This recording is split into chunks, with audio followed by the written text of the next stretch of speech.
lojista dos mais estudiosos, tem uma produção, desde quando isso não estava no auge ou na moda, de se pensar na cadeia como um todo. E quando eu digo cadeia, do ponto de vista de móveis, eu falo desde a árvore, que se usa para poder, como matéria-prima, na produção desses móveis. Para ficar melhor, ele faz isso do interior de Santa Catarina. Ao longo dos anos, escreveu um livro, além de cuidar das árvores, achou que estava pouco, abriu uma loja física em Curitiba e vende móveis com design, respeitando a cadeia produtiva e remunerando essa cadeia produtiva de forma justa. Estuda absurdamente, do ponto de vista deste canal, quais os benefícios e não de se vender por ele. No Brasil, ele não vende pelo marketplace, mas há mais de 2 anos, acredito, acho que já tem mais de 2, ele começou a estruturar uma venda em processo de internacionalização da empresa, usando a estratégia do marketplace. Fez tudo sozinho, é um autodidata, ele e a esposa. Criou uma loja, eles dois, usando Shopify, isso não é um jabá, para poder criar uma empresa no interior da Alemanha. Começou uma venda para parte da Alemanha, através da Amazon. Essa venda e o aprendizado com os usuários foi crescendo. A própria Amazon foi dando oportunidades e outras eles foram conquistando na interação com os clientes de parte dos países da União Europeia. Essa operação cresceu. Ele mora hoje, parte na Europa, a família está lá, e ele vem ao Brasil e dirige a operação online aqui no Brasil. Fica num vai e vem, agora eu não sei como é que vai ser isso. Está lá para poder dirigir as duas operações da Meu Móvel de Madeira, em Rio Negrinho, interior de Santa Catarina, além de toda a operação cross-border via marketplace da Alemanha para toda a União Europeia. Senhoras e senhores, ele está falando do interior da Alemanha, e é sempre uma alegria recebê-los nos nossos palcos aqui no Brasil, mas este é um momento inédito, onde, graças à tecnologia, nós temos a oportunidade, assim como foi com a Vanessa e com o Ariel, que está em outro continente, além do mar. Ronald, seja bem-vindo. Aí para você já não é mais boa tarde, é boa noite. A palavra está contigo.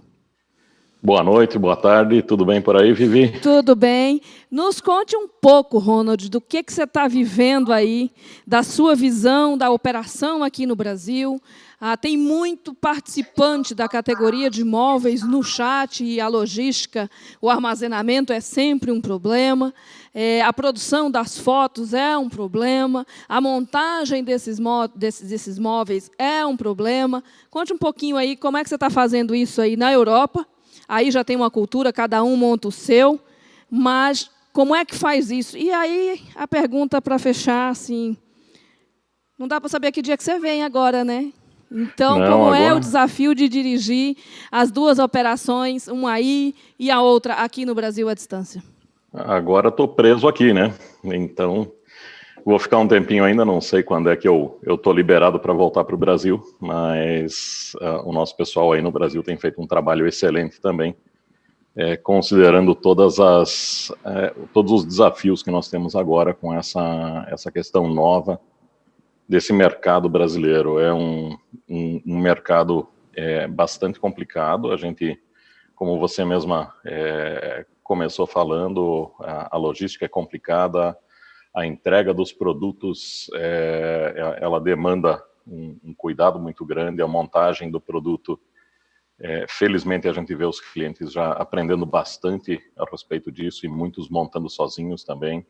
Então, isso tem sido uma alegria no Brasil. Mas os tempos de Covid aí são tempos diferentes, tempos nunca esperados, e estamos todos juntos aí nesse desafio.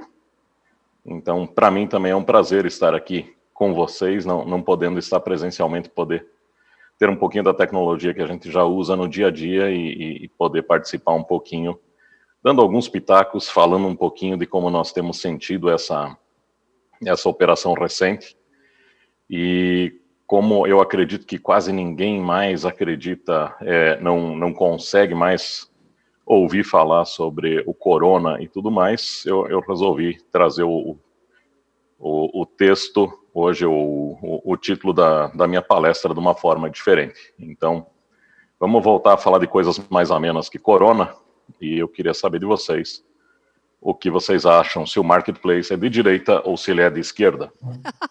Boa pergunta. Como é que está esse negócio aí, desse momento? Aí que tá, vamos tentar descobrir isso. Eu fiz algumas provocações aqui hoje, e a minha intenção é trabalhar de uma forma bem interativa com vocês que estão assistindo aí, para que a gente consiga ir respondendo ao vivo, muitas vezes, aquelas dúvidas e também direcionando um pouquinho. Mas eu coletei algumas coisas que são bem interessantes para a gente prestar atenção, porque o Brasil ainda é um mercado bastante novo em termos de marketplace.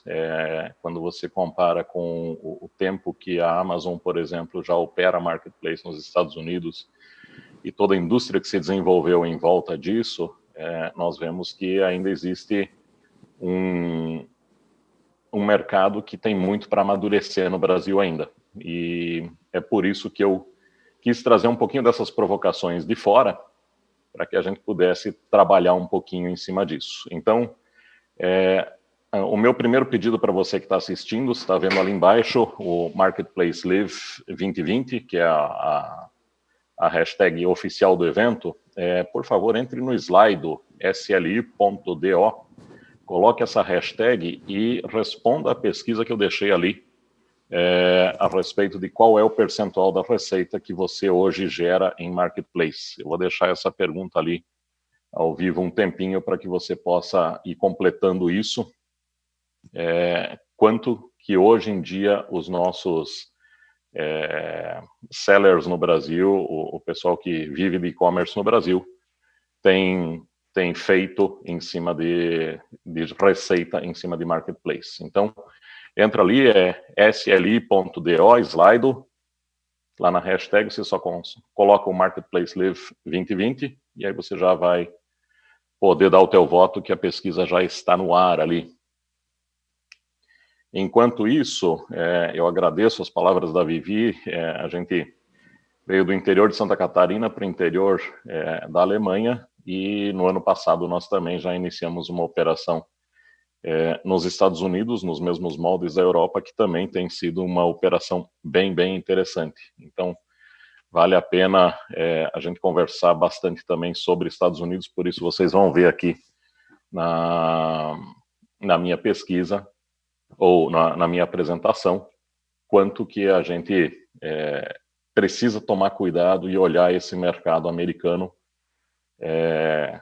se não para trabalhar no mercado americano, pelo menos olhar ele como o grande gerador de alguma coisa, o mercado que vai ser copiado inevitavelmente ao longo dos próximos anos. Então, se já existem algumas coisas no mercado americano, é bastante provável que elas estejam no nosso mercado em pouquíssimo tempo. Deixa eu só dar uma olhada. No slide tem pouca gente respondendo lá, vamos ver se tem mais gente respondendo aqui, só para a gente conseguir ver o que vocês geram de receita. E aí a gente continua. Então eu vou deixar a pesquisa no ar e eu vou continuar essa minha apresentação. Então, fica ligado porque talvez no final você descubra direita ou esquerda, ou será que é do centrão? E eu quero começar com uma provocação ou uma definição do que é ditadura. A gente fala tanto no Brasil sobre ditadura, sobre aqueles que dizem que eram tempos diferentes, que eram tempos melhores, aqueles que dizem que nunca mais. E eu não estou aqui para discutir isso, eu só quero voltar numa definição de ditadura. Tá? É um governo que é muito autoritário, é exercido por uma pessoa, ou então só um grupinho pequeno de pessoas, e a supremacia ela é sempre do poder executivo. Por que eu menciono ditadura se eu estou falando de marketplace? Que papo político todo é esse? Na realidade, quando nós olhamos o que acontece nos marketplaces do exterior, e o Brasil ele tem uma vantagem nesse sentido, que hoje você tem, não existe um marketplace dominante como existem em muitos países no exterior, mas independente disso, os marketplaces tentam adotar algumas posturas semelhantes às posturas que a Amazon adota ao redor do mundo. Tá? Então, muitas vezes nós estamos muito preocupados em ir para a rua para expressar as nossas vontades políticas de um lado, de outro, de democracia ou de ditadura, e nós estamos deixando os nossos negócios entrarem por um modelo que muitas vezes nós não concordamos, mas nós não estamos percebendo como nós estamos entrando nesse modelo. Quando eu me refiro a um marketplace como ditadura, é muito mais no sentido de que o marketplace ele é o poder legislativo, ele é o poder judiciário e ele é o poder executivo, tudo numa pessoa só ou numa empresa só. O marketplace é quem julga se você fez certo ou se você fez errado, se o cliente tem razão ou não tem razão. É o marketplace que determina se vai creditar na tua conta ou debitar da tua conta. É o marketplace que determina se você deve ser punido ou não e como. Não existe nenhum tipo de julgamento mais imparcial nesse sentido.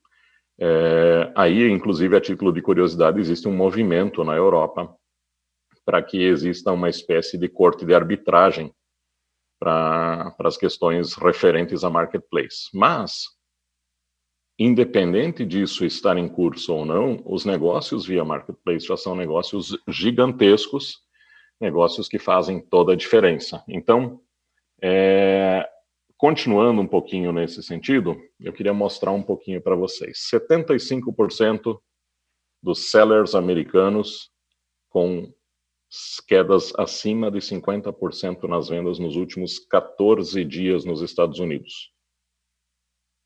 Mas não, todo mundo estava falando sobre o e-commerce ser a bola da vez, todo mundo está preso em casa, então agora é pelo e-commerce que a gente vai comprar. E o seller caiu. Nós temos um do meio ali, 90%. 75% dos sellers com queda acima de 50%. O que aconteceu? Qual é o problema? Por que as pessoas estão em casa e esses sellers acostumados a vender no e-commerce, vender de forma digital, não estão vendendo? Alguém tem alguma ideia do que está acontecendo? Vivi, conta aí, você tem alguma ideia ou o pessoal que está comentando aí tem alguma coisa que pode colaborar para nos ajudar a entender isso daí? Com relação a essa queda nas vendas, Ronald, eu estou aqui no chat, já ia digitar a pergunta aqui para que eles tentem, talvez, nos explicar ou compartilhar aqui onde isso pode ter essa resposta para esse tipo de pergunta que você está dizendo aí. Muitos estão queixando que estão tendo acesso ao longo de ontem, isso principalmente, mas não necessariamente venda. Uhum. Aqui só é importante lembrar, esses dados são dados do mercado americano, é a Amazon Estados Unidos, tá? Então, a minha provocação, ela vem muito no sentido de mostrar o que pode acontecer quando você começa a trabalhar muito em cima de uma determinada estratégia de vendas. Eu vi aqui que nós temos no pessoal que respondeu no slide, 70% até 20% via marketplace, 15% até 40%. Tem 8% das pessoas responderam que é até 80%, ou inclusive 8% respondendo que 100% das vendas vêm de marketplace. Aqui no chat, Ronald, está dizendo, Samuel Dias está dizendo que o consumidor está com medo de gastar. Uhum. É uma primeira reação, isso é verdade. Mas mesmo com medo de gastar, e eu estou num dos piores setores, a gente viu hoje numa palestra mais cedo, as maiores quedas foram em móveis e em moda. Eu não sei se o pessoal escolheu isso só pelas iniciais ou foi uma triste coincidência, mas nós experimentamos isso no nosso negócio, que os móveis realmente sofreram uma queda gigantesca nas últimas semanas. A Europa, inclusive, adotou medidas de contenção da Covid antes do Brasil, então nós já experimentamos isso antes aqui.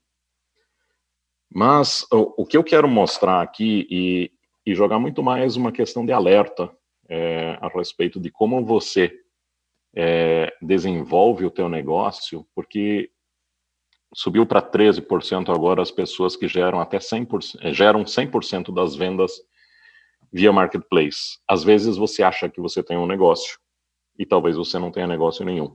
Desculpa eu te contar isso no meio dessa situação, mas é importante que você saiba, porque olha aqui o que acontece. A Amazon foi para as redes e através de relações públicas deles disse que nós não vamos mais receber itens não essenciais para mandar a partir dos nossos armazéns. A Amazon, no mundo inteiro onde ela trabalha, ela começou sendo simplesmente um marketplace e depois ela começou a oferecer serviços de logística e muitas pessoas adoram o serviço de logística porque ela inclusive recebe os containers direto. Você sequer precisa ter um galpão ou qualquer coisa para ter o teu negócio. Você simplesmente manda as coisas para lá e eles cuidam de tudo. Olha que coisa linda, que coisa maravilhosa, que jeito incrível de você ganhar dinheiro deitado numa rede. Só que pode ser que um dia isso acabe. Então a Amazon pegou e disse: nós não vamos receber e nós não vamos despachar nenhum item que não seja essencial. Nós vamos fazer isso só a partir de abril.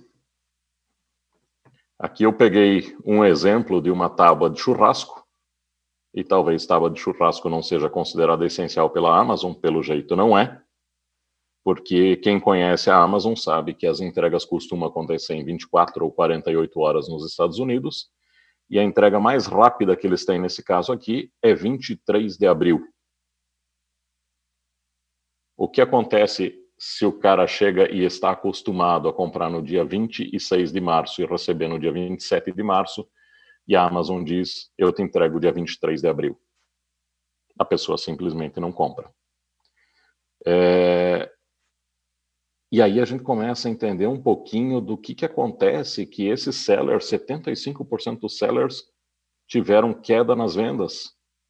Na hora que nós chegamos numa definição, na hora que nós chegamos numa situação em que nós vamos ver se é verdade tudo aquilo que está escrito nos contratos, de que as coisas são sempre definidas de forma imparcial e tudo mais, é assim mesmo que acontece ou não? Quem, afinal de contas, é o dono do terreno onde você está construindo o teu negócio? Olha que barato. Amazon Essentials, que são, coincidentemente, produtos vendidos com marca própria e com mais margem pela própria Amazon, são entregues dia 31 de março. Isso aqui foi uma tela de hoje à tarde. Assim, eu não sei por que um casaco é essencial para você estar dentro de casa, já que você está em quarentena nos Estados Unidos. Eu não sei qual é o conceito que eles usam de o que é essencial e o que não é.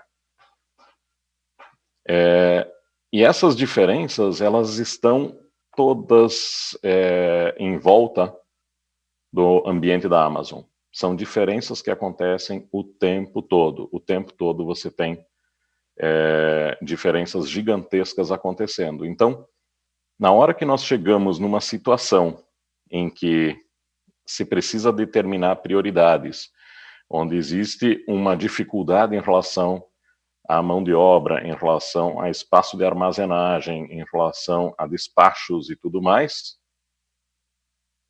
a Amazon não trata o seller como trata ela mesma. Então, eu falei no início ali, ou agora há pouco, que a Amazon começou como marketplace e virou um grande serviço de logística. coincidência ou não, vocês também têm visto isso acontecer em outros players no Brasil. Por quê? Porque os passos da Amazon, eles são observados de forma muito atenta por todos, e muitas vezes são seguidos porque são passos consistentes, são passos que geram receita e geram uma receita positiva de forma bastante lucrativa. Eu quero mostrar um outro exemplo aqui. Olha que interessante isso daqui. Amazon Basics também, os cabos, se você comprar um cabo para iPhone lá na Amazon, nesses casos aqui você recebe até dia 31 de março.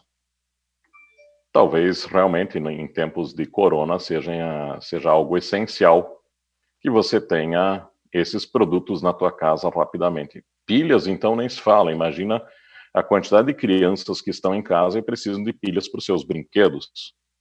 Certamente é essencial, como a Amazon disse, porque ela só recebe dos sellers itens essenciais e de higiene. Não sei exatamente onde isso aqui se enquadra. E aqui, mais uma vez, se nós esticarmos um pouquinho, olha o que acontece quando o cabo da Amazon é entregue dia 31 de março e o cabo que não é da Amazon é entregue no dia 23 de abril também.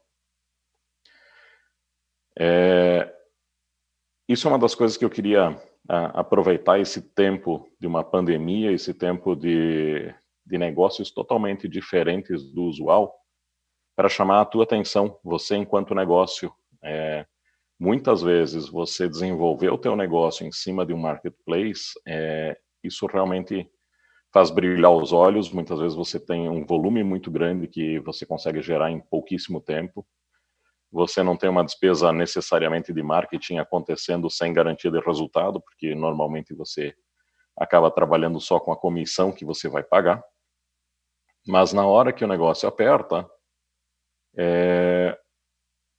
o terreno é deles. Na hora que você aperta, que o negócio aperta, a bola ainda é deles. Na hora que ele fica chateado, ele leva a bola para casa e você fica sem jogar. Então, isso aqui é uma preocupação gigantesca em diversos grupos de sellers que eu tenho acompanhado ao redor do mundo, e são sellers que, de uma hora para outra, perderam totalmente a sua receita. É um negócio bem curioso, inclusive, aqui. Nesse caso aqui, você vê que isso é um cabo, esse exemplo que eu estou dando é um carregador de iPhone com 3 cabos de 6 pés cada um, sendo vendido a R$ 6,69.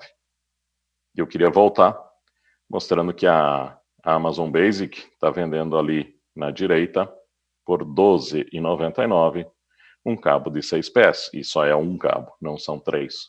Não estou nem discutindo se um é melhor que o outro, nem nada. Eu só estou mostrando o que acontece, porque quando a gente vai ver os termos de uso, as coisas são sempre totalmente imparciais. Quando a gente vai ver a prática, talvez elas não sejam exatamente dessa forma. Sim, então o que eu gostaria de mostrar para vocês aqui hoje nessa pequena apresentação é de que a Amazon tem mais de 80 private labels nos Estados Unidos e no mundo. São produtos que foram desenvolvidos com base nos dados que eles têm, com base nos dados de milhares e milhares de sellers que estão no mercado, que estão lá vendendo produtos e muitas vezes, sim, ganhando dinheiro em curto prazo dentro daquela plataforma e gerando faturamentos muito bonitos dentro daquela plataforma.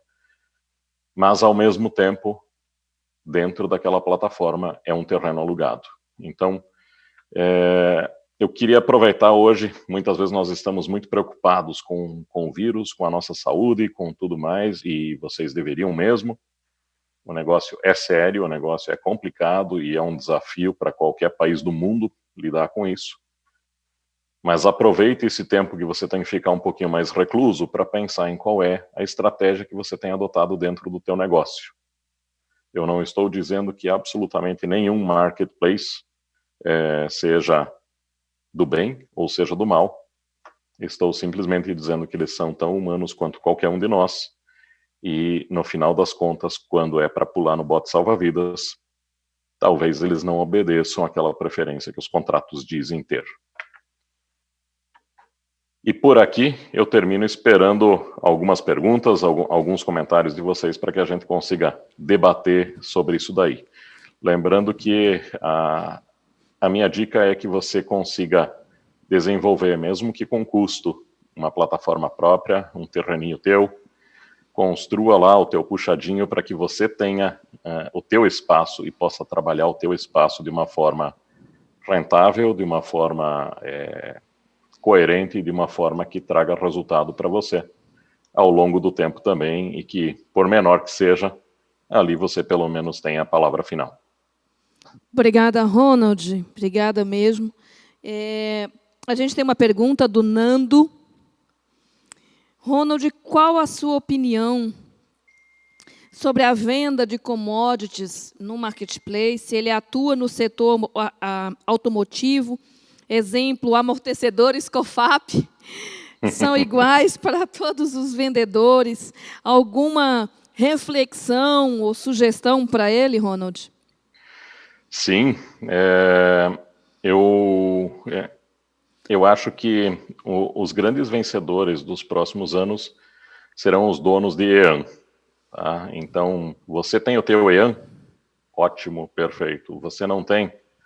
Você vai ser condenado a ficar mendigando pela buy box e mendigando por pedidos e mendigando para que o cliente compre de você. A triste notícia que eu tenho para você, Nando, é de que, na realidade, você está olhando para os teus concorrentes, o vendedor A, o vendedor B, o vendedor C, mas, na realidade, nenhum deles vai ser o teu concorrente em pouco tempo. Tá? Não conheço ninguém dentro da fábrica da COFAP, mas eu posso dizer com bastante segurança que em breve, e muito em breve, quem vai disputar esse espaço com você é a COFAP. Então, é muito importante que dentro dessa estratégia de você ter um teu negócio, você deixe de ser um mero revendedor de alguma coisa, porque os revendedores, eles, na minha opinião, eles terão tempos muito difíceis pela frente, porque o que os marketplaces vêm fazendo é exterminar intermediários da cadeia. E a partir do momento que a indústria descobre que você, enquanto varejo, não gera nenhuma receita adicional para ela, porque você não tem mais aquela loja física maravilhosa numa avenida muito movimentada de determinada cidade, ou porque você não tem aquela carteira de clientes cativos, aí você pode ter um problema muito, muito grande em pouquíssimo tempo. Então, eu acho bem importante que você se questione a respeito de qual é o diferencial do teu negócio que faz com que a indústria precise de você. Se você não conseguir achar esse diferencial, pense em mais coisa, porque tem nuvens mais carregadas pela frente. O Marcos, Ronald, está querendo saber, você vende em mais de um marketplace ou só vende em um? Nós aqui na Europa vendemos em todos os marketplaces que a Amazon dispõe. Então, a Amazon aqui são 5 marketplaces distintos, que são Alemanha, França, Reino Unido, Espanha e Itália. Então, aqui nós vendemos em todos esses. Nos Estados Unidos, nós vendemos tanto na Amazon quanto em 2 empresas que daí já não são mais marketplaces, que são grandes lojistas de imóveis, que são a Wayfair e a Overstock, além do próprio site. Então, tanto nos Estados Unidos quanto aqui na Europa, a ideia é usar, sim, marketplace para que a nossa marca seja cada vez mais conhecida e a gente tenha um grande alcance, mas, ao mesmo tempo, criar uma carteira de clientes dentro do nosso próprio site para que a gente tenha acesso aos dados deles e ter muito mais informação a respeito de quem é aquela pessoa que está comprando aquele produto. Ronald, o Renato, ele está preocupado e diz assim, se a tendência para o futuro é algo parecido com o que tem a China, onde mais de 80% das vendas acontecem via marketplace, como equilibrar, né, a dependência ou não dependência deste canal, já que não dá para deixar de não vender? Eu acho que essa talvez é a pergunta do milhão. Assim, como a gente consegue fazer com que esse equilíbrio aconteça? Eu acredito que você precisa tentar entender muito o valor da tua marca, entender o que dentro da tua marca você pode fazer para gerar um marketing consistente, um marketing que faça diferença, um atendimento que faça diferença para o teu cliente, de forma que ele realmente goste de voltar na tua loja. É inevitável que as facilidades que os marketplaces vão oferecendo ao longo do tempo cativam o cliente. Isso é uma coisa, até um caso pessoal para contar para vocês. No início, nós tínhamos de vez em quando alguns clientes que cancelavam o pedido com a justificativa de que pediu por engano. Eu disse, mas como é que alguém encomenda um móvel por engano? E quando você baixa o aplicativo da Amazon e vê como é a compra com um clique, porque é o único lugar do mundo que eu vi uma compra ser com um clique mesmo, aliás, não é nem um clique, é um deslizar de dedo, aí dá para entender por que eles faziam a compra sem querer. Porque a hora que você clica ali e diz quero comprar com um clique, você simplesmente recebe a tua confirmação de pedido. Então, nós temos contra as marcas essa questão de você ter uma facilidade cada vez maior nos marketplaces, onde ele não precisa mais preencher cadastro, onde o cartão de crédito dele já está registrado, o app ele já tem no celular dele. E contra isso eu diria que as duas saídas que eu vejo é você tratar o cliente com uma experiência excepcional quando entrar em contato diretamente com você, e você se preocupar muito em você ser o dono do EAN, você ser o dono do código de barras que determina que o teu produto é único, e que quando você estiver no marketplace, você não tenha que mendigar pela buy box, mas sim a buy box seja tua, porque o produto teu é exclusivo, é único e faz toda a diferença. Ronald, a Elaine Cardoso pergunta, você como marca Meu Móvel de Madeira, pensa em uma estratégia diferente para o site da Meu Móvel de Madeira e para os marketplaces aí na Europa? Sim, com certeza. Existe uma diferença grande dentro do que você pode fazer do teu site. Então, num site que nós temos, nós buscamos envolver o cliente com toda a quantidade de informações possível, com vídeos, com descrições, com depoimentos, que você não tem nem condições de fazer dentro do marketplace. Então, o que nós buscamos é que a pessoa que chega até o nosso site, ela se veja, de certa forma, numa venda consultiva, numa venda onde ela realmente tem muito mais informação do que num marketplace. E isso é o que nós entendemos que muitas vezes faz a diferença. Então, nós temos atendimento por telefone com os clientes da Europa inteira, na língua deles, e as pessoas ligam, as pessoas se incomodam, elas querem saber detalhes que muitas vezes não estão descritos, e tudo isso acontece de uma forma excepcional, fazendo com que a gente consiga aumentar bastante a nossa venda no nosso próprio site, e muitas vezes, apesar desse atendimento pessoal, a pessoa acaba completando a venda no marketplace de preferência dela. Mas, quando completa no marketplace de preferência, nós não temos que competir com mais nenhum vendedor. Ele está indo comprar o produto que só nós vendemos. Bacana, Ronald. Ronald, o Marco Aurélio Menezes diz assim, Ronald, considerando o momento atual, o seller estando com produtos parados pelo fechamento das lojas físicas em muitas cidades, você acha viável vender através dessas grandes plataformas como uma alternativa? Eu acredito que pode até ser uma alternativa, mas eu não acredito em e-commerce, seja ele via marketplace, seja ele através da tua própria loja, feito em 3 dias. Isso não acontece. Você já precisa ser digital para que isso aconteça. Então, você não vai conseguir levantar isso em tão pouco tempo, a fim de que você consiga desovar aquele estoque que antes estava dentro das suas lojas físicas. talvez é sim um bom momento de você repensar a tua estratégia para que você tenha, de fato, uma estratégia digital. Mas eu não acredito em movimentos de pessoas de empresas que estavam só no mundo físico, vindo para o mundo digital numa operação de guerra em pouquíssimo tempo, gerando resultados sustentáveis e consistentes.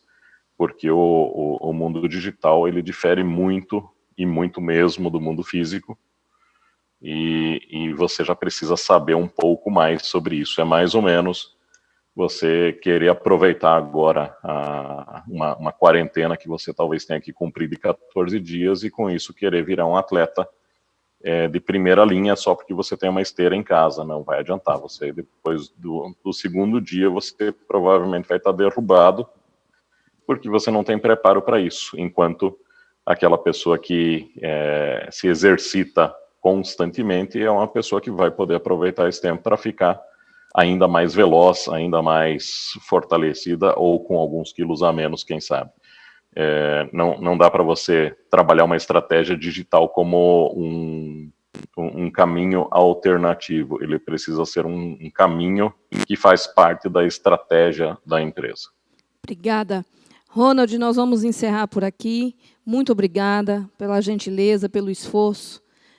Deixo aqui um abraço para você, para a família toda. Foi um prazer te receber aqui na nossa casa, dessa forma, né, que ainda não tinha Bom acontecido. Demais, Vivi. Muito obrigada, querido. Um abraço. Obrigado a vocês, um abraço para todo mundo.